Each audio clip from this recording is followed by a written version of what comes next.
Bismillahirrahmanirrahim. Assalamualaikum warahmatullahi wabarakatuh. Alhamdulillahirabbil alamin wa bihi nasta'inu 'ala umuri dunya waddin wa 'ala alihi wa ashabihi wa man tabi'ahum bi ihsan ila yaumiddin. Allahumma shalli 'ala Muhammad wa 'ala ali Muhammad kama shallaita 'ala Ibrahim wa 'ala ali Ibrahim innaka Hamidum Majid. Barik ala Muhammad wa ala ali Muhammad kama barakta ala Ibrahim wa ala ali Ibrahim innaka Hamidum Majid. Amma ba'du. Ya, alhamdulillah dengan izin Allah Subhanahu wa taala kita masih diberikan kesehatan rohani dan jasmani di pagi hari ini, sehingga dengan nikmat yang telah diberikan olehnya kita bisa beraktivitas sebagaimana kemarin kita beraktivitas dan bisa melaksanakan sholat subuh berjamaah. Ini adalah merupakan satu nikmat yang diberikan oleh Allah Subhanahu wa taala yang sangat besar kepada kita. Bahkan sholat sunnah qabla subuh pun oleh Rasulullah SAW dijelaskan bahwa keutamaan daripada salat sunnah qabla subuh adalah lebih baik daripada dunia dan seisinya. Kita mendapatkan itu di pagi hari, awal kita bangun, awal kita melaksanakan ibadah kepada Allah Subhanahu wa taala dalam salat fardu. Ya, dan tidak semua orang bisa mendapatkan itu kecuali mereka yang telah mengamalkan apa yang telah diajarkan oleh Rasulullah sallallahu alaihi wasallam. Inilah keutamaan seorang muslim ketika mereka mendapatkan bimbingan dari Allah Subhanahu wa taala dan Rasulnya. Maka kehidupannya siang hari dan malam insyaallah akan mendapatkan barokah selalu dari Allah Subhanahu wa taala. Barokah dalam artian adalah ziyadatul khair, bertambahnya kebaikan demi kebaikan setiap hari dan selalu mendapatkan kebaikan. Kenapa? Karena setiap kali melakukan kebaikan, seorang muslim pertama akan mendapatkan pahala, yang kedua mendapatkan ridha dari Allah Subhanahu wa taala, kemudian mendapatkan ampunan dosa, sehingga kehidupannya penuh dalam keadaan kebaikan, penuh dalam keadaan kebarokahan. Ya. Nah, dari itu semua akhirnya seorang muslim dalam keluarganya, dalam kehidupannya penuh dalam keadaan tenang. Apapun yang dihadapi olehnya, maka seorang muslim selalu dalam keadaan tawakkal 'ala Allah. Ya, hasbunallahu wa ni'mal wakil. Cukuplah Allah Subhanahu wa taala paling baik-baiknya tempat bertawakal, berserah diri, tempat kita bergantung kepadanya. Cukup Allah Subhanahu wa taala. Maka dengan begitu kita tidak pernah mendapatkan rasa kecewa. Kecewa ada, tapi tidak sampai membuat seorang muslim itu menjadi sedih berlebihan. Ya. Makanya nikmatnya seorang muslim itu ketika mendapatkan musibah sadar kalau itu adalah datangnya dari Allah Subhanahu wa taala. Dia sedang diuji oleh Allah, sedang dilihat bagaimana imannya selama ini, apakah maksimal atau tidak, sadar atau tidak. Nah, sehingga ketika dia menyadari bahwa itu adalah ujian dari Allah Subhanahu wa taala, sedih ada, tapi justru membuat seorang muslim malah lebih dekat kepada Sang Khalik.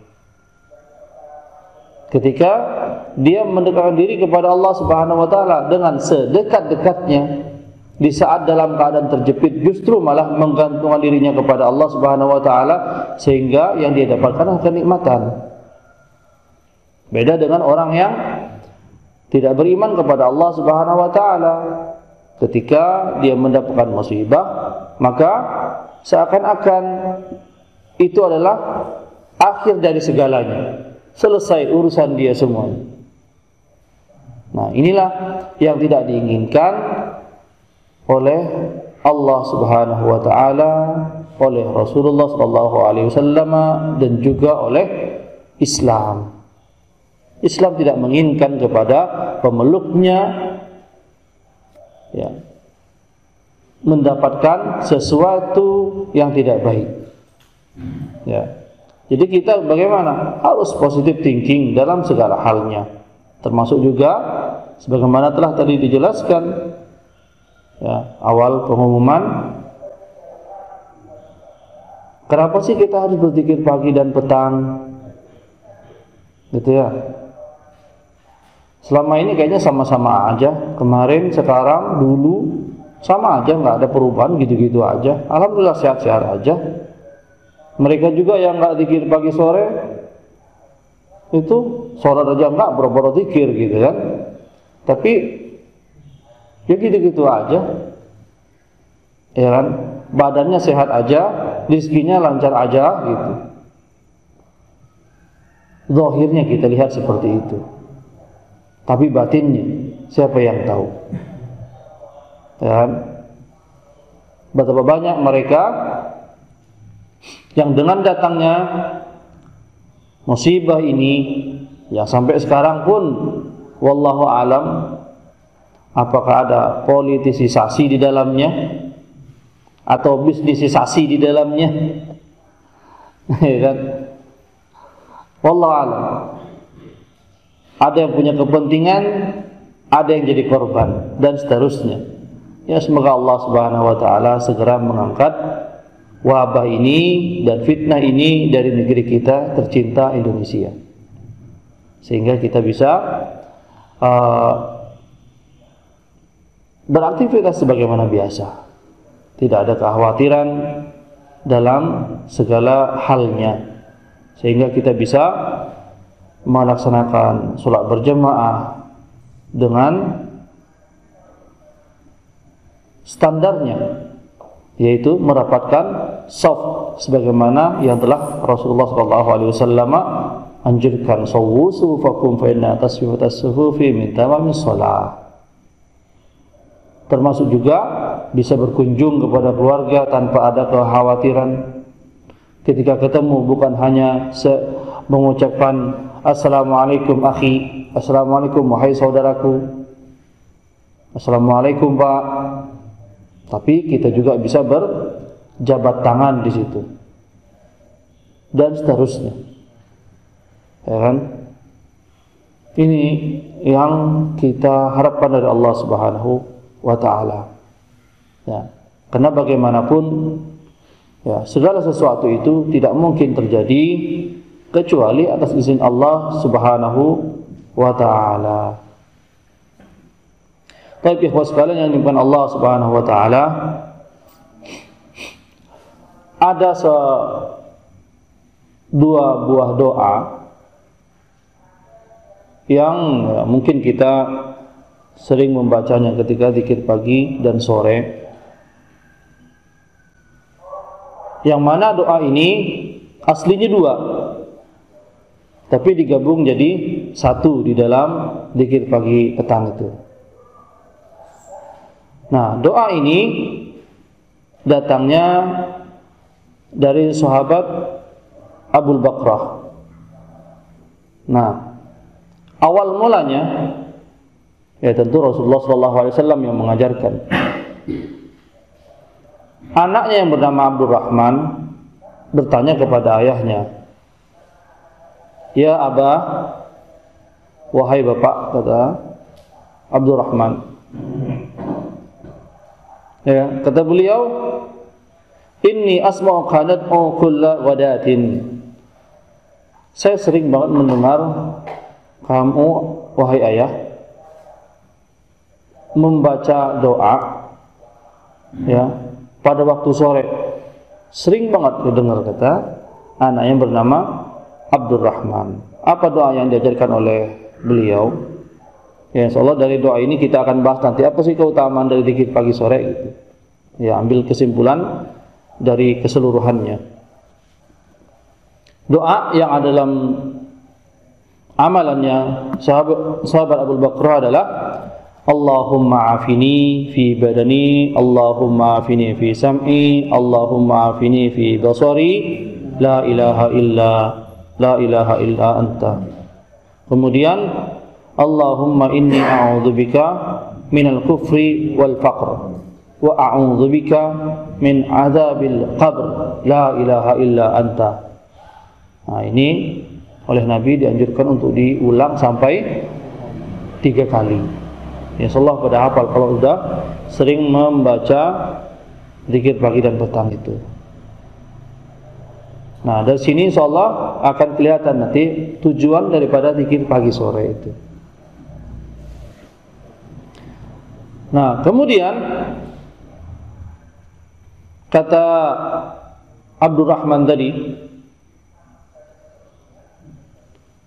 Allahumma afini fi badani, Allahumma afini fi sam'i, Allahumma afini fi basari, la ilaha illa anta.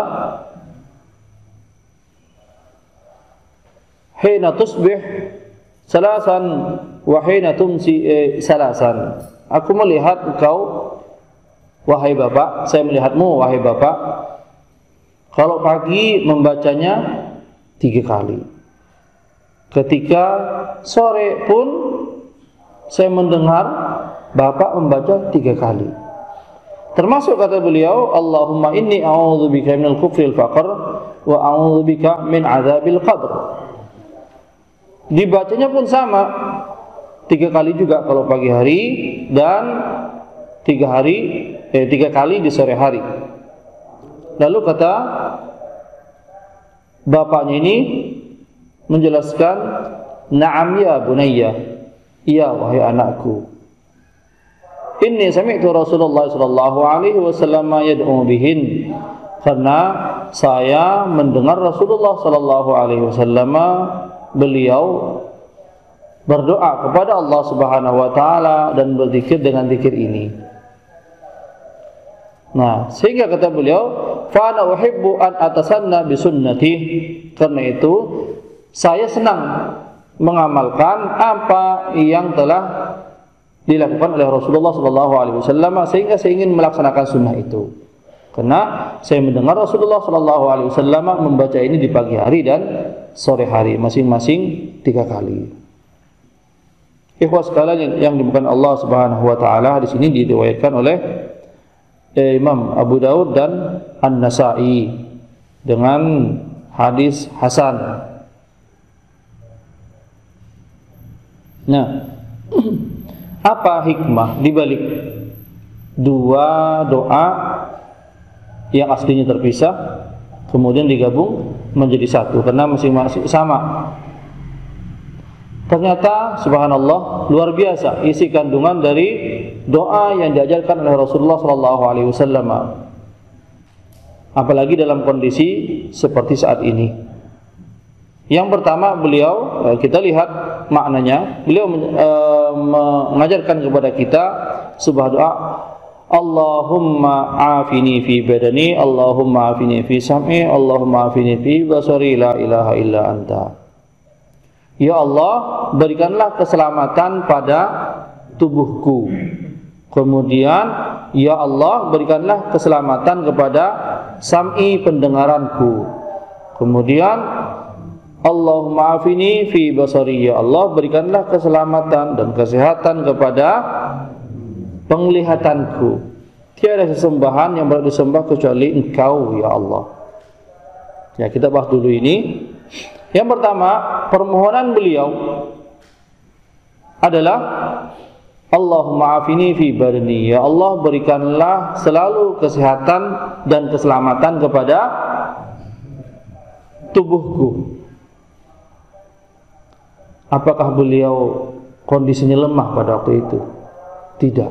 Beliau dalam keadaan sehat. Ya. Beliau orangnya kuat. Kuat dalam segalanya beliau.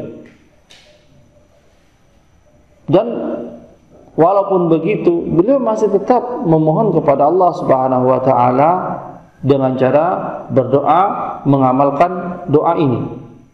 Tentunya bukan karangan beliau semata, akan tetapi adalah merupakan wahyu dari Allah Subhanahu wa taala. Ya, beliau kuat. Nah, kenapa beliau selalu mohon kepada Allah Subhanahu wa taala agar ya, dalam setiap harinya, dalam setiap saatnya beliau tetap diberikan kesehatan dan kemampuan oleh Allah Subhanahu wa taala. Kenapa? Karena kalau yang namanya sehat, sakit itu kan datangnya dari Allah Subhanahu wa taala. Kita udah berusaha, tapi tetap Allah Subhanahu wa taala tidak memberikan kesehatan kepada kita, ya tidak akan sehat kita. Sakit. Kadang ada orang berusaha pengen sakit, tapi nggak sakit-sakit, ada. Makanya tak sedikit dari kita kadang heran, ya, kondisi COVID kayak gini, lihat orang gila, dia nggak jaga kesehatan, tidur aja di mana-mana, makan asal-asalan aja, mandi juga nggak pernah. Kok nggak sakit-sakit ya? Kayaknya orang gila tuh sehat-sehat aja. Sementara yang berusaha menjaga kesehatan, ya kan, maksimal, udah jaga jarak, apa semuanya dijaga. Terus rapid sama swab kena katanya di kantor. Pulang ke rumah udah bingung, teman-teman menghindar. Padahal udah berusaha. Tapi itulah takdir Allah Subhanahu wa taala. Maka barang siapa yang telah ditakdirkan oleh Allah untuk tertimpa wabah ini, dia akan terkena. Jangan zaman sekarang, zaman dahulu pun pernah ada. Gitu. Nah, kenapa Nabi Shallallahu Alaihi Wasallam beliau memohon kepada Allah agar diberikan kesehatan anggota badannya dari badan secara umum, lalu beliau khususkan pada pandangan kemudian pendengaran, ya, karena siapapun, ya terutama karena ini adalah seorang membahasnya adalah orang Muslim, tujuannya kepada Muslim umat Nabi Muhammad Sallallahu Alaihi Wasallam, ya, maka kita akan bahas adalah ya seorang Muslim. Nah, kenapa beliau memohon kepada Allah kesehatan selalu? Pertama, karena seseorang kalau sudah jatuh ke dalam sakit, ya, atau ya apa namanya, setelah melakukan swab di apa namanya di COVID katakanlah OTG atau setelah, atau karena sakit flu atau sakit-sakit yang lainnya, maka kalau udah tubuhnya sakit akan lemah, iya kan? Lemah. Kalau udah lemah, maka kita ingin beraktivitas apapun malas.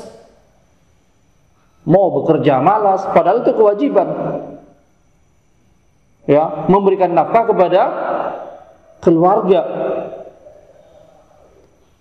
Mau beribadah juga malas, padahal itu juga kewajiban. Bentuk syukur kita kepada Allah Subhanahu wa taala. Malas. Kalau sudah malas tubuh kita, akhirnya apa? Pengennya tiduran aja, pengennya santai aja. Maunya sih ada sedekahan datang ke rumahnya, ya kan? Tapi kan nggak mungkin. Tetangga sih baik, ya sebaik-baik tetangga ketika ada tetangga sakit ya paling nasi sepiring dikasihnya. Ya ada sih sumbangan dari tetangga, dari teman. Ya cuman kan nggak seterus-terusnya. Ya ada sih mungkin ya berapalah secukupnya lah. Ya masa sakitnya sebulan, selama sebulan dikasih terus-terusan, ya kan? Ya 1001 sih kalau emang ada. Maka akan susah. Ya, ingin beraktivitas apapun. Mau beribadah jadi malas, mau bekerja jadi malas. Kalau sudah sakit dan akhirnya menjatuh ke dalam kemalasan karena nggak bisa berbuat apa-apa, maka yang pertama adalah yang ada pada diri kita, iman menjadi lemah. Ya kan? Lemah. Makanya wanita di dalam Islam, kenapa kesaksiannya itu perbandingan dengan laki-laki adalah 1:2. Karena memang wanita itu lemah. Ya. Bahkan tidak bisa menjadi pemimpin di dalam Islam. Kenapa? Karena wanita itu lemah. Kenapa dibilang lemah? Bukankah wanita juga pernah di Indonesia ada yang jadi presiden? Suatu saat wanita hamil. Suatu saat wanita datang menstruasi. Kalau datang menstruasi, fisiknya lemah. Dan yang lain-lainnya. Nah, makanya Islam lebih memilih laki-laki sebagai pemimpin. Kenapa? Laki-laki ya tidak pernah menstruasi. Hatta LGBT pun. Ya kan? Yang mengaku LGBT juga nggak pernah menstruasi. Mau diganti kelamin tetap aja nggak akan datang menstruasi, karena memang di dalamnya mesinnya berbeda. Gitu.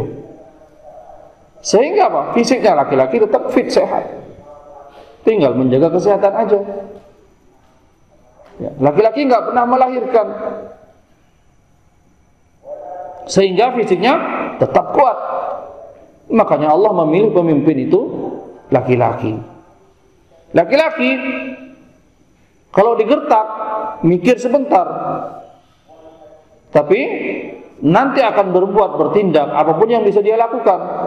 Ya kayak kejadian sekarang, digertak, menggertak lagi, kan gitu, ya kan? Ya hanya sekarang terjadi di negeri kita adalah gertak-gertakan. Siapa kuat mental, siapa berani bertahan lama, itulah dia yang menang. Itulah laki-laki. Ya kesel-kesel ya paling ambil apalah yang bisa menghabisin gitu. Naudzubillahi min dzalik. Itu laki-laki. Ya. Nah, ikhwas sekalian, iman Allah Subhanahu wa taala. Kembali ke pembahasan kita tadi, ya. Ketika fisiknya lemah, maka iman pun akan menjadi lemah. Kalau imannya sudah lemah, maka disitulah setan datang membisiki kita untuk lebih malas lagi dalam melakukan sesuatu, terutama beribadah kepada Allah Subhanahu wa taala. Nah, ketika iman lemah disebabkan awalnya adalah karena fisiknya lemah, maka tak lama kemudian ekonomi pun akan menjadi ikut lemah. Kalau udah iman lemah, ekonomi lemah, bahaya. Ya, bahayanya adalah kepada diri kita sendiri, kita yang rugi. Nah, ketika iman lemah, ya, mau zikir pagi sore malas, mau sholat apa semuanya malas, gampang setan membisiki. Akhirnya apa? Yang ada kepikiran, aduh, anak saya masih kuliah, yang paling gede, adiknya SMA, adiknya lagi SMP, adiknya lagi SD, ini TK, semuanya perlu biaya. Sementara saya mau bekerja pun berat. Sekarang aja ya udah WFH. Ya mungkin secara bulanan juga sudah berkurang kali. Mau ngapa-ngapain jadi malas. Akhirnya apa? Susah.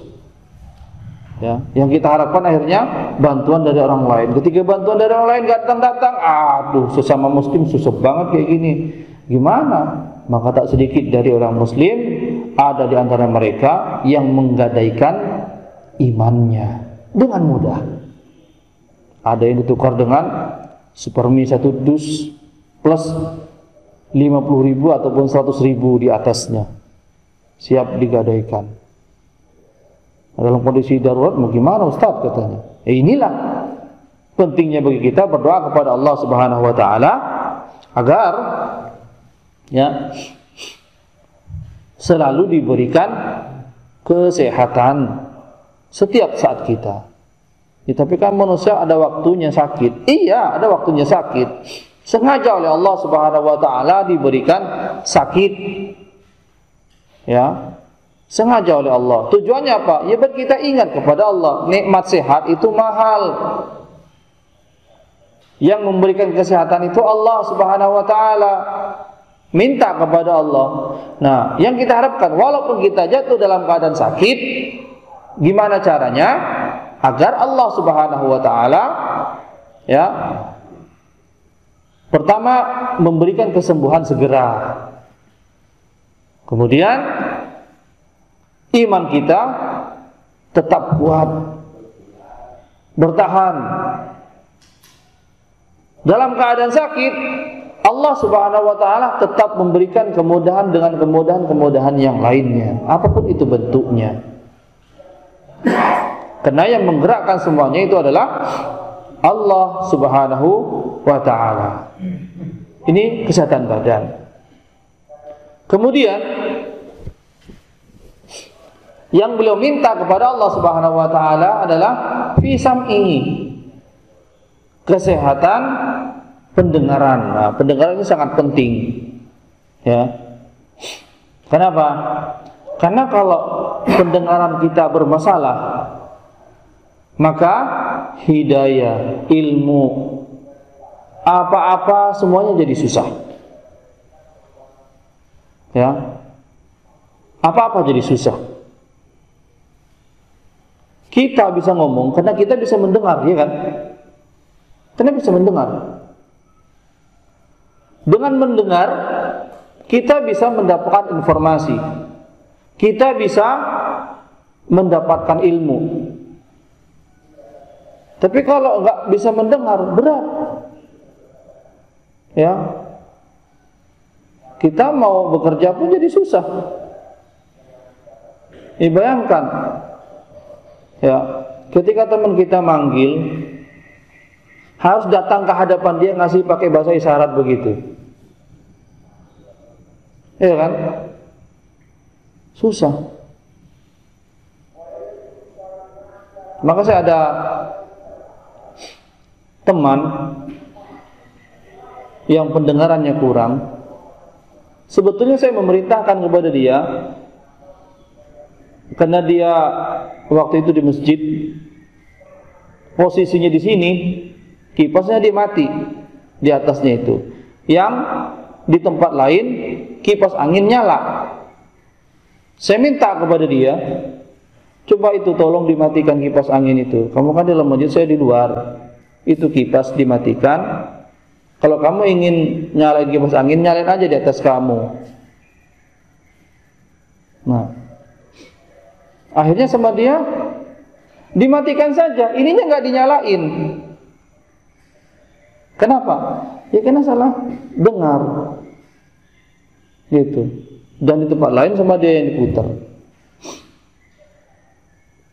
Nah, inilah susahnya, ya kan? Bahkan kita pun akan ribet, akan males, ya kan? Kenapa? Karena kalau dipanggil nggak dengar. Yang ada nanti saya mau ngajak kerja dia, yang ada bikin malu aja, dan seterusnya. Ya, maka penting bagi kita di sini dalam mendapatkan kesehatan dari Allah Subhanahu wa taala. Termasuk juga fi basari, pandangan mata kita.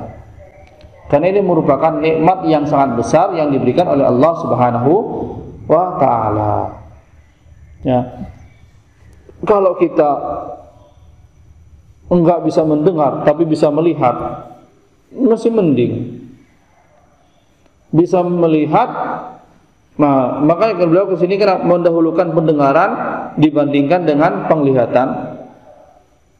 Karena antara keduanya paling banyak berperan dalam hidup ini adalah aslinya pendengaran.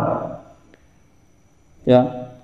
Orang kalau buta adalah bisu, tapi pendengarannya dan pandangannya masih normal, itu bisa banyak melakukan hal dia. Cuma bisa gagu aja ngomongnya. Tapi kalau udah ya dengar nggak bisa, maka kosakata yang dimiliki olehnya pasti sedikit, ya kan? Maka teman tadi kosakatanya sedikit. Bahkan ketika kita ngomong apa gitu dengan dia itu, ingin memberitahu apa, ya harus pakai bahasa isyarat dulu. Kadang bahasa isyarat pun ya karena nggak ada sekolah, kita nggak sekolah bahasa isyarat dengannya, ya harus kayak nulis huruf di depan dia, gitu. Soal kita memberikan informasi kepada dia. Kamu tadi pergi dari mana? Hah? Kata dia. Kamu.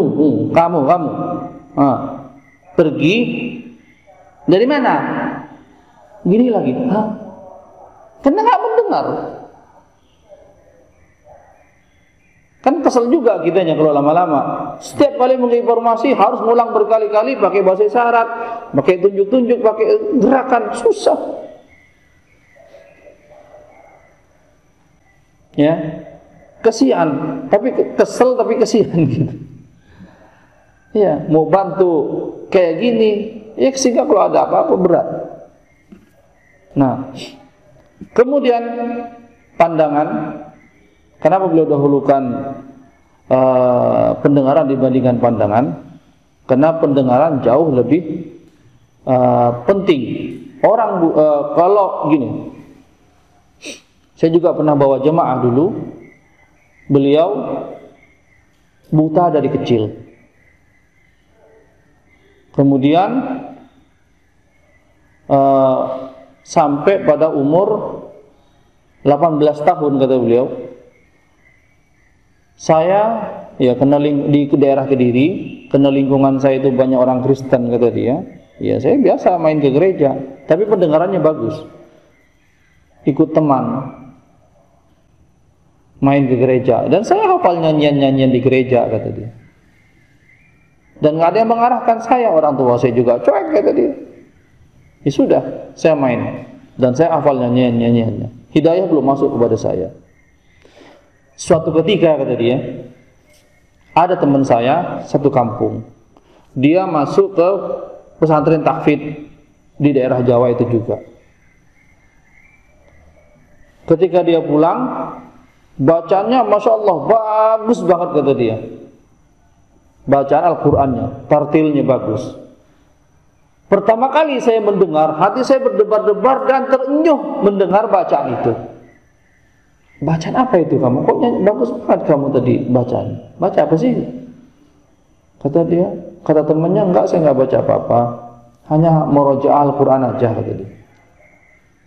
Kamu baca di mana itu? Nah, ceritainlah sama temannya itu. Akhirnya subhanallah. Ya, dari situ dia tertarik dan meninggalkan gereja umur 18 tahun. Lalu diajak sama temannya ke pesantren setelah izin dari orang tuanya dan orang tuanya pun mengizinkan. Subhanallah, Pak. 2 tahun Al-Quran mungkin 30 juz. Saya nanya kepada bapak itu, Pak, tapi kan bapak nggak bisa melihat. Kan emang ada Quran Braille di situ? Nggak ada, Ustaz. Nggak ada Quran itu yang yang timbul itu nggak ada. Terus bapak gimana sih bilang itu, ngafal Al-Qur'annya itu? Saya hanya mendengarkan teman saya aja saat murojaah. Teman saya baca Al-Fatihah, saya ngikutin. Jadi, saya menghafal Al-Qur'an itu dari hasil sama'i, Ustaz, dari hasil mendengar. 2 tahun mungkin alhamdulillah Ustaz, 30 juz kata dia. Mungkin 30 juz dalam waktu 2 tahun. Subhanallah, luar biasa. Pandangannya dicabut oleh Allah Subhanahu wa taala. Setelah pulang, bapak ini alhamdulillah oleh masyarakat diangkat menjadi ya guru ngaji awalnya, guru ngaji TPQ. Lama kemudian punya pesantren. Ustadznya buta, tapi pendengarannya bagus. Nah, pada waktu itu beliau setelah mendapatkan hidayah dari Allah Subhanahu wa taala berharap ingin pergi ke tanah suci Mekah dan Madinah. Tapi bagaimana caranya saya enggak tahu ya Allah. Saya pasrah kepadamu ya Allah kata dia. Tapi saya ingin sekali menginjakkan kaki saya di tanah suci Mekah dan Al-Madinah. Saya ingin menyentuh Ka'bah, saya ingin menyentuh Masjid Nabawi dan Masjid Haram. Tapi saya nggak tahu gimana caranya. Tapi saya tahu Kau Maha Kuasa ya Allah, katanya.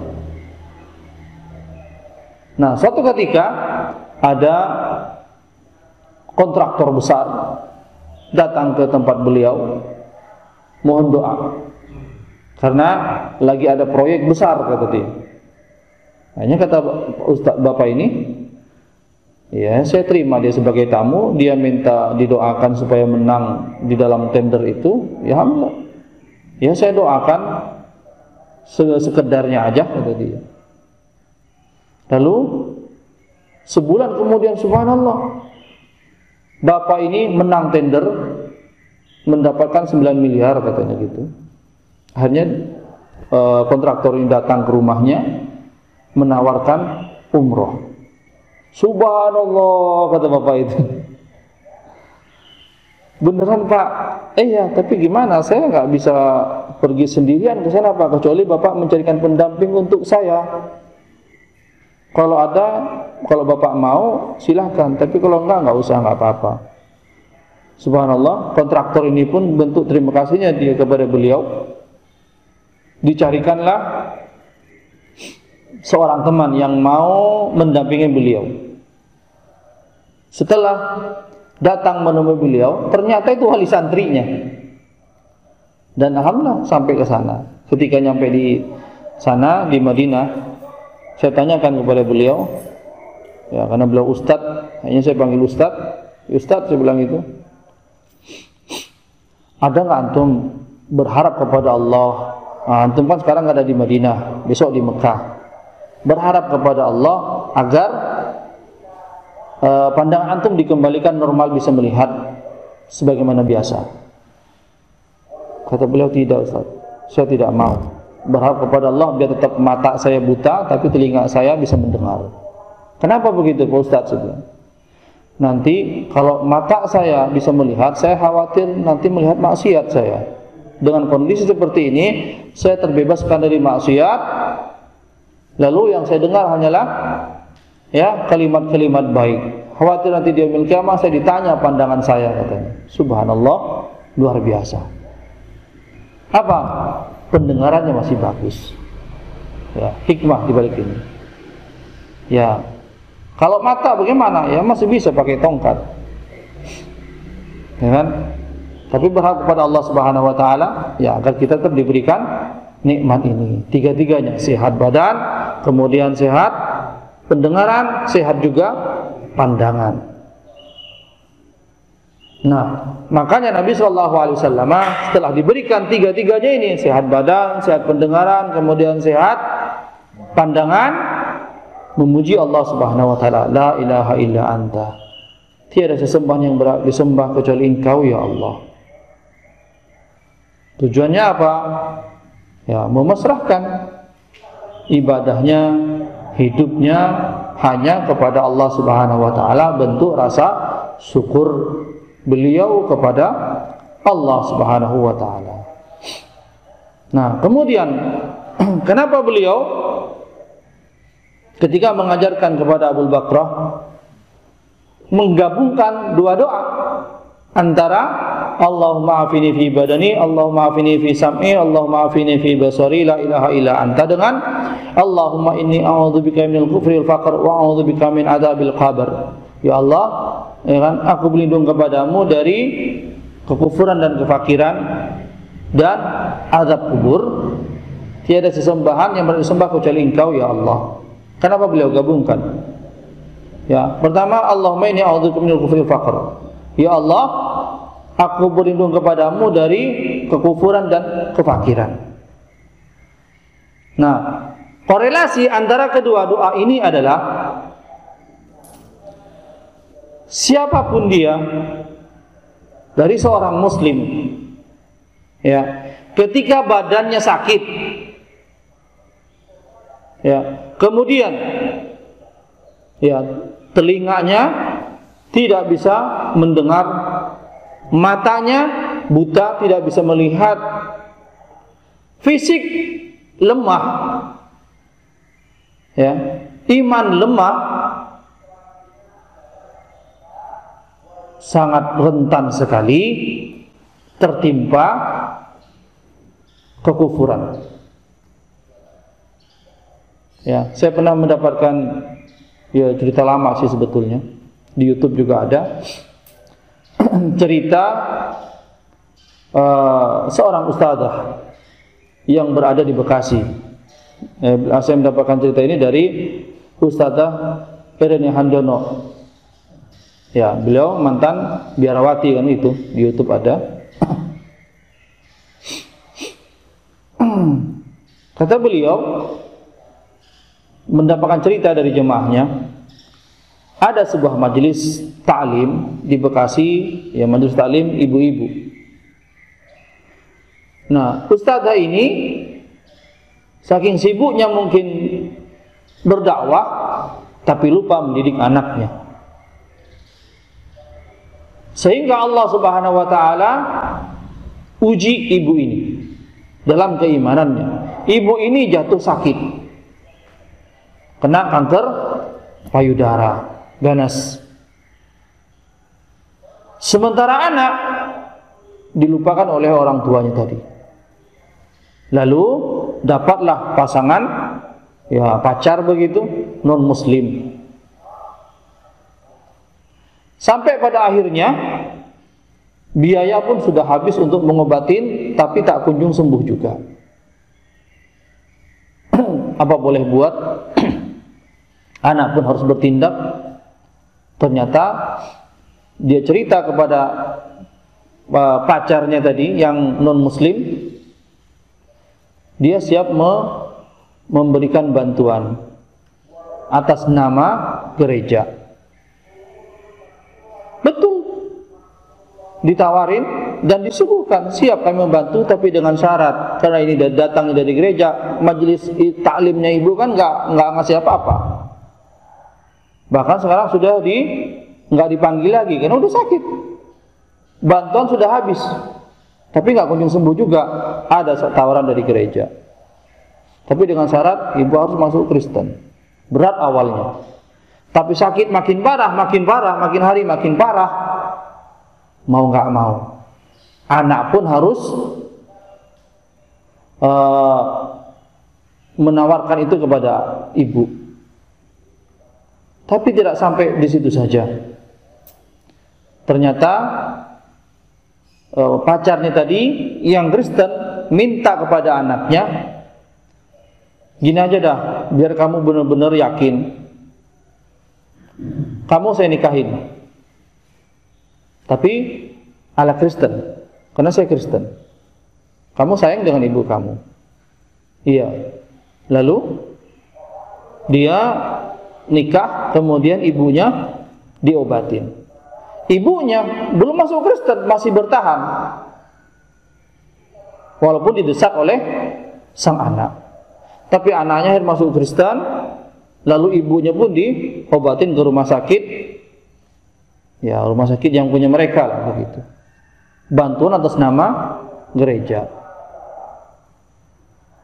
Tapi karena sudah kondisi mendesak, tawaran lagi datang, ibu harus keluar dari Islam kalau ibu mau dioperasi sampai total sembuh.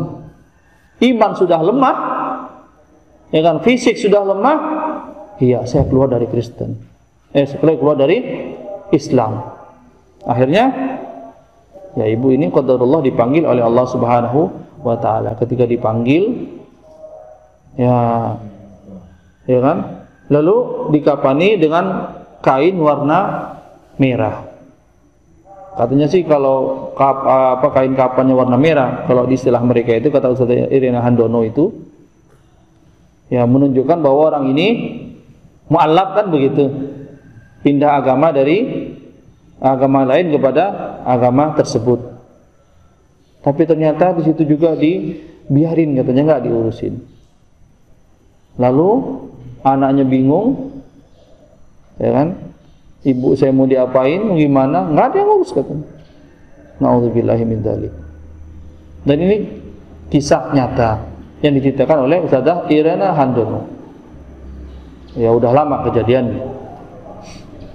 Dan tidak mustahil ini pun akan terulang di sekarang waktu kondisi seperti saat ini. Nah, inilah ya. Maka Rasulullah menjelaskan kadal faqru turisul kufra. Ya, hampir saja kefakiran itu mengantarkan seseorang kepada kekufuran. Nah, makanya Nabi sallallahu alaihi wasallam beliau memohon kepada Allah Subhanahu wa taala selalu kesehatan anggota tubuh, terutama dari badan, ya badan berarti bagian dalam gitu kan. Nah, eksternalnya kan ini, telinga dan mata. Ya. Lalu beliau berlindung kepada Allah kepada kekufuran. Karena banyak orang ketika jatuh sakit, ya lemah badannya berakibat kepada lemah iman. Berakibat juga nanti kepada lemahnya ekonomi. Kalau iman sudah lemah, ekonomi lemah, tawaran datang berupa kekufuran, dengan mudahnya dia nanti menjual imannya. Makanya beliau berlindung kepada Allah daripada kekufuran dan kefakiran. Fakir dalam artian apa? Ya fakir dalam segala halnya. Bukan miskin beliau jelaskan, tapi fakir. Kalau udah iman hilang, ekonomi hilang, fakir jatuhnya. Di bawah miskin kan?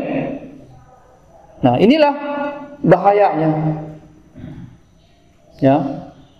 Maka akan berdampak fatal dalam kehidupan kita. Nah, inilah hikmah di balik zikir pagi dan petang. Kenapa? Rasulullah sallallahu alaihi wasallam mengajarkan kepada kita agar kita selalu ya ingat kepada Allah Subhanahu wa taala di waktu pagi dan petang, ya agar manfaatnya itu kembali kepada kita juga, sehingga tubuh kita sehat, ya, iman kita terjaga, akhirnya hidup kita penuh dalam keadaan barokah yang diberikan oleh Allah Subhanahu wa taala. Nah, maka beliau mengakhiri dari doa ini, Allahumma inni wa a'udzubika min adzabil qabr, dan aku berlindung kepadamu ya Allah dari azab kubur.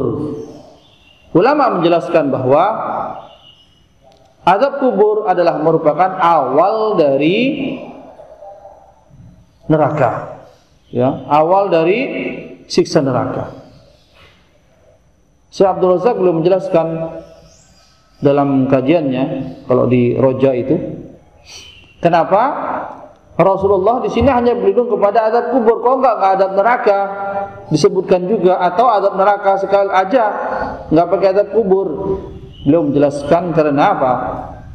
Orang ketika di dalam kuburnya itu disiksa oleh Allah Subhanahu wa taala, neraka pasti masuk dia. Gitu. Ya. Kenapa? Orang kalau ada siksa di dalam kubur, pertanda bahwa dia itu akan menjadi penghuni neraka. Makanya beliau hanya di sini menjelaskan berlindung kepada Allah dari azab kubur. Azab neraka tidak. Karena azab kubur adalah awal dari siksaan api neraka. Muqaddimah. Nah, kalau orang itu selamat dari azab kubur, insya Allah dari azab neraka pun selamat. Dan dia tidak terdaftar di sana, insya Allah akan menjadi penghuni surga. Makanya ketika kita sholat di tahiyat akhir, Rasulullah kan menekankan kepada kita supaya berdoa, Allahumma inni a'udzubika, ya kan, min adzabi jahannam, di situ siksa dari neraka jahannam, wa fitnatul mahya wal mamat wa fitnatul masih dajjal. Ya, minta perlindungan kepada Allah Subhanahu wa taala agar tidak dimasukkan dan dihindarkan dari api neraka jahannam, satu sebuah nama yang berada di dalam neraka. Nah, inilah ikhwas sekalian yang dimana Allah Subhanahu wa taala, ya. Maka Rasulullah sallallahu alaihi wasallam beliau menjelaskan dalam hadisnya yang lain, pentingnya bagi kita menjaga kesehatan tubuh kita, menjaga keutuhan iman kita. Karena kata beliau, al-mu'minul qawiyyu khairun minal mu'minad dha'ifi wa ahabbu ila Allah minal mu'minad dha'if. Mukmin yang kuat itu lebih baik daripada mukmin yang lemah.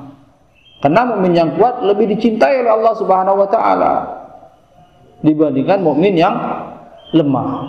Kenapa Allah Subhanahu wa taala lebih cinta kepada mukmin yang kuat dibandingkan mukmin yang lemah? Berarti kalau gitu pilih kasih dong Allah.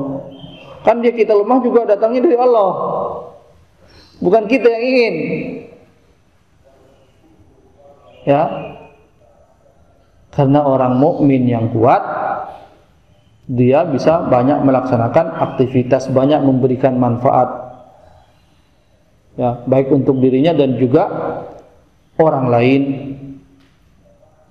Kalaupun dia bekerja, dia bisa memberikan manfaat untuk keluarganya.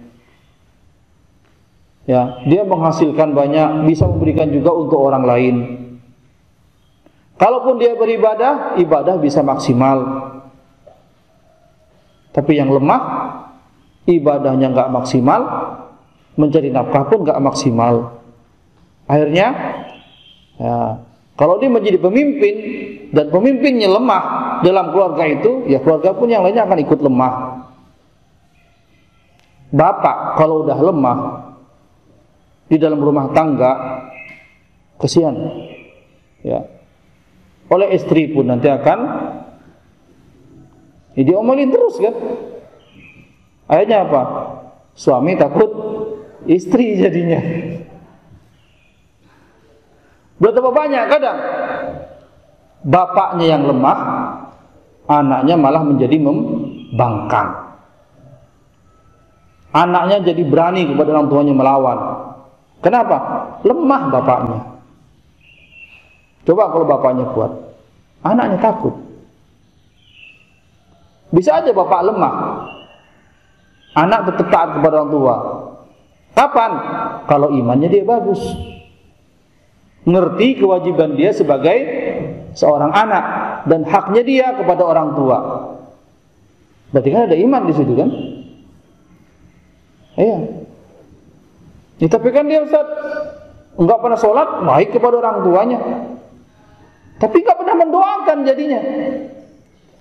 Baik-baik, dunia baik, di dunia baik, tapi tidak pernah mendoakan. Orang tuanya tidak pernah mendapatkan pahala dari kebaikan yang dilakukan oleh anaknya. Enggak manfaat juga. Justru malah nanti di yaumil kiamat menjadi beban bagi orang tua. Kenapa kamu masuk neraka? Gugat nanti kepada Allah. Saya masuk neraka ya Allah karena orang tua saya dulu enggak mendidik saya agama. Rugi. Jadi bukan berarti ketika anak tidak mengenal agama, ya, tapi baik kepada orang tua, itu anak yang baik, baik di dunia, tapi di akhirat tidak.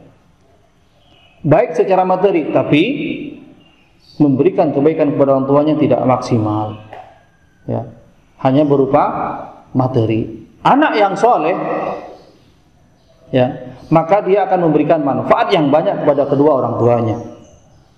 Pertama, insya Allah anak yang soleh, setiap kebaikan yang dilakukan olehnya dia dapat pahala, orang tuanya juga ikut dapat.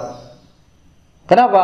Karena ya dia bisa berbuat seperti itu sebabnya adalah karena kedua orang tuanya.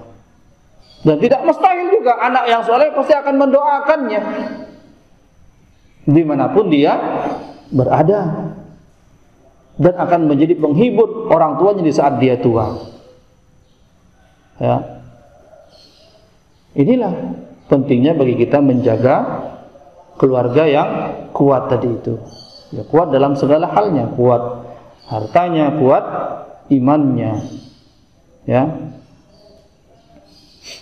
Makanya melanjutkan kata beliau, wa fi kullin khairin wa fi kullin khairun ihris ala ma yanfa'uka wasta'in billahi wa la ta'jaz.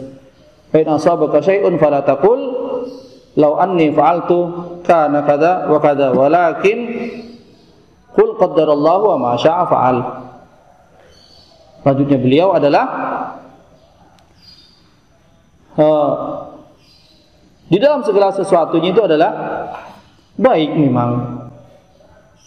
Ya, mukmin yang lemah baik, mukmin yang kuat baik juga. Tapi lebih dicintai oleh Allah Subhanahu wa taala dan lebih baik bagi kita adalah kuat dalam segala halnya. Nah, maka kata beliau, ihris ala ma yanfa'uka. Jaga olehlah dirimu, ya jagalah dirimu agar selalu bisa melakukan sesuatu hal yang bermanfaat. Ya, dan mohon pertolongan kepada Allah Subhanahu wa taala dan jangan pernah merasa lemah. Ya. Jangan pernah merasa lemah, kata beliau. Dan jika pun kamu ya mendapatkan sesuatu yang kau tidak menginginkannya, maka jangan kau katakan lau fa'altu kada lakana kada. Coba saya melakukan ini, pasti saya kayak gitu. Kalau saya kayak gini, pasti enggak kayak ini nantinya. Jangan. Ya. Kenapa? Karena kalimat lau, kalau itu kata Rasulullah SAW ya merupakan ungkapan syaitan. Nanti kita tidak terima bahwa sebetulnya itu adalah takdir yang datangnya dari Allah Subhanahu wa taala. Maka kata beliau, ya katakanlah masyaallah wa ya kan? Qadarallahu wa ma syaa fa'al. Katakanlah ini adalah takdir dari Allah dan apa yang Dia kehendaki. Jadi pasrah semuanya kepada Allah Subhanahu wa taala. Nah, makanya inilah pentingnya bagi kita berzikir pagi dan sore. Ya, agar kita tetap diberikan kesehatan selalu oleh Allah Subhanahu wa taala dan dengan begitu kita ya, hidup dalam keadaan tentram, damai. Apapun yang datang kepada kita, kita selalu dalam keadaan siap. Ekonomi lemah, iman masih bisa bertahan. Iman masih bertahan, insya Allah nanti oleh Allah Subhanahu wa taala akan dikembalikan lagi pulih sebagaimana dahulu. Sehingga dalam keadaan terjepit dia sadar bahwa sedang diuji oleh Allah Subhanahu wa taala, sehingga berusaha untuk terus bertahan dalam ujian itu sampai lulus ujian. Akhirnya Allah Subhanahu wa taala menyelamatkan kita dunia hingga akhirat. Wallahu a'lam. Mungkin ya. Kalau untuk yang pertama itu kan tadi lebih banyak dijelaskan terkait dengan perlindungan kita terkait dengan fisik ya kan. Apakah bisa juga kita maksudkan untuk minta perlindungan terhadap hal-hal keburukan dalam arti mungkin perbuatan ya, kalau fisik perbuatan yang buruk, kemudian kita minta perlindungan dari hal-hal mendengar hal-hal yang buruk, kemudian juga berlindung dari atau diselamatkan dari melihat hal yang buruk. Apakah bisa melihat ke sana satu lainnya badan kita perlindungan kepada kesehatan fisiknya?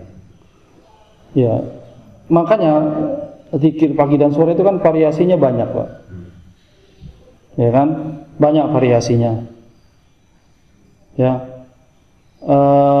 Seperti a'udzu bikalimatillahi tammati min syarri ma khalaq. Rasulullah kan menganjurkan supaya membaca 3 kali juga. Aku berlindung kepada Allah, a'udzu bikalimatillah, aku berlindung kepada kalimat Allah yang sempurna dari apa yang telah Dia ciptakan. Nah, Syekh Abdul Razak dalam doa ini belum menjelaskan berlindung kepada Allah Subhanahu wa taala dari hal-hal yang buruk di situ. Ya, maksudnya doa di sini bukan cuma ini aja. Saya mengambil 2 varian doa tadi itu karena ini menjelaskan manfaat dari keseluruhan tadi itu. Seperti itu. Ya, berarti kita kalau ingin berlindung kepada Allah Subhanahu wa taala dari keburukan apa semuanya itu tadi yang disebutkan, baca juga yang lain. Seperti a'udzu bikalimatillahi tammati min syarri ma khalaq. Adapun urutan, kalau dalam buku zikir pagi dan sore kan pertama ayat kursi, Al-Ikhlas, Al-Falaq, An-Nas, kemudian Asbahna wa Subhanallah dan seterusnya. ya kan, dan sampai pada akhirnya seperti a'udzu bikalimatillahi tammati min syarri ma khalaq atau la ilaha illa huwa ala kulli syai'in qadir. Ya, saya belum pernah mendapatkan urutan itu datangnya asli dari Rasulullah SAW, dan tidak bahkan ada banyak buku doa yang menjelaskan tentang urutan dari ayat kursi sampai terakhir itu, ya hanya menyesuaikan dengan doa yang ada. Kenapa? Biar doa di antara adab kita berdoa kepada Allah adalah pertama memuji Allah. Makanya ayat kursi dahulu, ayat yang paling agung, ayat kursi. Kemudian ayat al-ikhlas, al-falaq, an-nas dan seterusnya. Seperti itu. Mendahulukan ayat Al-Qur'an, ya kan? Kemudian doa-doa Nabi sallallahu alaihi wasallam. Jadi urutannya adalah karena di situ ada mengagungkan Allah Subhanahu wa taala, memuji Allah Subhanahu wa taala, membesarkan Allah Subhanahu wa taala. Baru di belakangnya doa-doa yang lainnya, minta perlindungan kepada Allah. Nah, kenapa di situ la ilaha illallah ada di belakang? Kemudian amsayna wasbahna atau asbahna wasbahna kulillah berada di depan setelah ayat Al-Qur'an itu tadi. Ya, karena mengingat kondisinya seperti itu. Jadi itu urutannya bukan dari Rasulullah SAW. Tidak ada hadis khusus yang menjelaskan tentang urutannya dari Rasulullah SAW, kecuali ini tadi. Memang kalau ini tadi Abu Bakrah mendapatkan doa dari Rasulullah SAW, ya memang kayak gitu adanya. Makanya oleh ulama dalam buku zikir pagi dan sore itu atau zikir pagi petang biasanya didempetin jadi satu, seperti itu. Ya, adapun yang lainnya itu ya bebas aja. Ya, tapi kan kalau bebas susah kita nantinya. Ada yang kebaca, ada yang enggak kan. Kalau lebih baiknya ya kita hafalin urutan yang ada itu aja biar lebih mudah untuk mengamalkannya dan terbaca semuanya. Ya, dan teramalkanlah semuanya begitu. Wallahu a'lam. Ya, ini dulu. Ya. Apa bedanya zikir pagi petang sama al-ma'surat? Karena kalau secara buku kan itu sama-sama kecil gitu. Zikir pagi petang dan al-ma'surat itu hanya beda judul aja, Pak. Beda judul, beda pengarang. Kalau al-ma'surat itu kan dikarang oleh Hasan al-Banna, ya kan, al-ma'surat. Kemudian zikir pagi petang, sobah wal masa, Syekh Waqif al-Qahtani yang ada di depan kita. Ini beda pengarang aja. Sebetulnya banyak itu zikir pagi dan petang, ya kan. Abu Daud, An-Nasa'i juga membuat buku, ya kan, buku-buku zikir pagi dan sore. Itu lebih banyak isinya. Cuma Syekh Waqif al-Qahtani meringkas aja. Isinya bagaimana? Ya hampir sama aja. Hampir sama. Seperti itu. Cuman di al-ma'surat itu ada yang dipermasalahkan oleh sebagian ulama di antara ketentuan-ketentuan dan jumlah-jumlahnya seperti itu. Wallahu a'lam. Ya. Mak, situ dulu. Ya. Masalah utang dan doa utang. Kalau ini Min haramika. Itu tepatnya di waktu apa baca doa tersebut? Apakah setelah sholat wajib atau lagi ngomong hari? Ya, doa agar terbebaskan dari hutang, Pak, ya. Iya. Termasuk juga seperti doa yang lain yang Rasulullah ajarkan, Allahumma inni a'udzubika minal hammi wal hazan wa a'udzubika Allahumma inni a'udzubika minal hammi wal hazan wa a'udzubika min sampai Mama jadi lupa. Yang pada akhirnya wa ghalabatid daini wa qahri rijal, yang terdiri dengan hutang dan tekanan orang lain. Itu. Kapan baca doanya? Kapan saja. Ya, kenapa? Karena Allah Subhanahu wa taala menyebutkan Wadhkurullaha dzikran katsira. Dan ingatlah kamu kepada Allah Subhanahu wa taala dimanapun kamu berada, tentunya dalam tanda kutip adalah tempat-tempat yang dibolehkan. Nah, kita berdoa kepada Allah tidak mesti harus selesai sholat baru berdoa kepada Allah. Naik kendaraan berdoa kepada Allah, di atas kendaraan berdoa kepada Allah. Itu apalagi dalam keadaan safar. Rasulullah SAW beliau menjelaskan bahwa ada 3 doa yang dikabulkan oleh Allah Subhanahu wa taala. Salah da'watin la turaddu. Ada 3 jenis doa yang tidak ditolak oleh Allah Subhanahu wa taala apabila kita berdoa. Yang pertama kata beliau adalah doaul mazlum. Doanya orang yang terzalimi. Hindari itu kata beliau. Termasuk juga seperti halnya Mu'adz bin Yaman ketika diutus oleh Rasulullah SAW ke negeri Mu'adz bin Jabal, ya, ketika diutus kepada penduduk Yaman. Pesannya beliau adalah hindari orang yang terzalimi, karena doanya dia antara dengan Allah Subhanahu wa taala tidak ada hijab. Itu. Kemudian yang kedua, doaul walidi liwaladihi. Doanya orang tua kepada anak, ya, juga makbul dimanapun berada. Kemudian ketiga adalah doaul musafiri kata beliau, doanya orang yang musafir, ya. Tentunya safar di sini dalam keadaan tujuan baik, misalkan ingin silaturahim kepada orang tua, kepada saudara, kepada teman, dimanapun berada. Nah, jadi mohon kepada Allah di mana aja. Ya, memang ada tempat-tempat yang mustajab, waktu yang mustajab. Misal kalau waktu kayak habis selesai melaksanakan sholat fardu itu mustajab.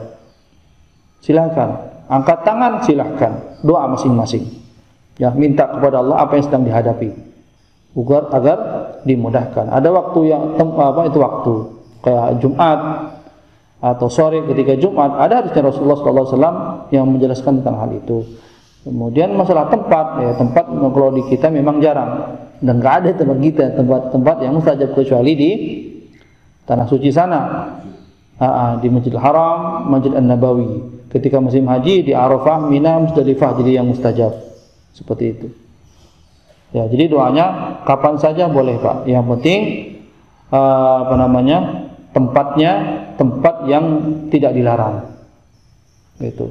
Ya, kita tidak tahu doa yang mana yang dikabulkan oleh Allah Subhanahu wa taala. Apakah yang doa itu kita ungkapkan ketika sedang naik kendaraan, atau kita dalam keadaan ngeluh, ketika dalam keadaan santai, dalam keadaan sibuk bekerja, silakan berdoa kepada Allah. Ya, karena Allah perintahkan wadhkurullaha dzikran katsira. Ingatlah, berzikirlah kepada Allah sebanyak-banyaknya dimanapun kita berada. Seperti itu. Wallahu a'lam. Iya, Pak. Terakhir. Kan dalam doa pada sholat fardu, iya, zikir pada sholat fardu itu hampir sama dengan zikir pagi petang, isinya sebagian gitu kan. Iya. Nah, kalau dalam satu waktu kita gabung gitu loh, tanpa mengulang surat Anas, surat Al-Quran gitu, kita sambung gitu loh. Itu kira-kira gimana? Tidak, karena Rasulullah SAW memisahkan zikir ba'da sholat sendiri, subhanallah, alhamdulillah, akbar itu sendiri. Kemudian zikir habis itu juga sendiri. Jadi bagaimana amalan Rasulullah yang telah dijelaskan oleh para sahabat? Beliau selesai sholat kan zikir subhanallah, alhamdulillah, akbar, ditutup dengan la ilaha illallah wa syarika lahu wa ala kulli syai'in qadir, itu 1 jadi 100 genap. Baru habis itu biasanya beliau membaca zikir pagi dan sorenya. Gitu, tidak digabung. Ya, kalau kita pengen simple terus di situ ya nggak ngikuti sunnah, jadinya kita bikin aturan sendiri. Nah, tapi kalau kita katakanlah nggak sempat, katakanlah kayak gini misalkan di sini, zikir baru nyampe selesai An-Nas, asbahna wa asbah mulkunya, nggak sempat. Kenapa? Ada keperluan, ada hajat, atau mules misalkan ke kamar mandi. Habis itu lupa, pulang nyampe rumah. Saya kan belum selesai tadi zikirnya. Udah lanjutin di rumah, silahkan, nggak masalah. Waktunya masih panjang. Selama waktu masih duha sampai sebelum zuhur, ya jam 10 jam 11 itu masih waktu duha, maksudnya masih masuk. Kemudian waktu sorenya ya dari, kalau ulama menjelaskan wa amsa waktu masa, kalau menurut orang Arab itu adalah setelah tergelincirnya matahari. Cuman afdolnya adalah seperti ba'da asar sampai malam sebelum tengah malam, itu disebut dengan waktu masa kalau di orang Arab. Waktu subuhnya kapan? Nah, waktu subuh itu dari jam 12 malam lebih jam 12:30 lah, itu sudah disebut dengan waktu subuh oleh mereka sampai waktu duha habis sebelum datangnya zuhur, itu disebut waktu duha oleh orang Arab. Seperti itu. Jadi bapak nggak habis di rumah juga zikirnya, wah harus berangkat kerja di 6:30 nih, kerja di kendaraan nggak berani, kenapa? Khawatir nggak konsentrasi. Nyampe di kantor silakan lanjutkan, masih ada waktu, boleh. Itu ya, kalau memang tidak habis waktu. Kenapa? Ini tidak diikat dengan satu kondisi. Beda halnya dengan kayak sholat harus selesai di waktu itu juga, nggak boleh 1 rakaat sini 2 rakaatnya di belakang sana, nggak bisa, gitu kan? Zikir tidak, zikir pagi sore bisa dilakukan di tempat yang lain kalau memang kita berhalangan. Cuman afdalnya selesaikan, kalau memang kita ada waktu selesaikan dalam satu waktu itu juga, afdalnya seperti itu. Wallahu a'lam. Ya cukup, insyaallah kita lanjutkan lagi pada pertemuan yang lainnya nanti, karena memang pagi ini saya menggantikan Ustadz Reza ya, karena beliau berhalangan. Semoga Allah Subhanahu Wa Taala berikan kesehatan dan kesembuhan segera kepada Ustadz Reza, sehingga beliau bisa mengisi kajian lagi di sini dengan materi yang sudah ada. Amin ya rabbal alamin. Dan semoga Allah Subhanahu Wa Taala juga memberikan kepada kita semua dan keluarga serta tetangga dan teman-teman kesehatan selalu, sehingga Allah Subhanahu Wa Taala menghindarkan kita dari wabah dan penyakit yang ada di muka bumi ini, dan kita bisa beribadah kepadanya dengan maksimal, bisa bekerja menafkahi keluarga dengan baik, halal dan penuh berkah dari Allah Subhanahu Wa Taala. Itu saja, kurang lebihnya mohon maaf. Wa sallallahu ala nabiyyina Muhammadin wa ala alihi wa sahbihi wasallam. Subhanakallahumma wa bihamdika asyhadu an la ilaha illa anta astaghfiruka wa atubu ilaik. Wassalamualaikum warahmatullahi wabarakatuh.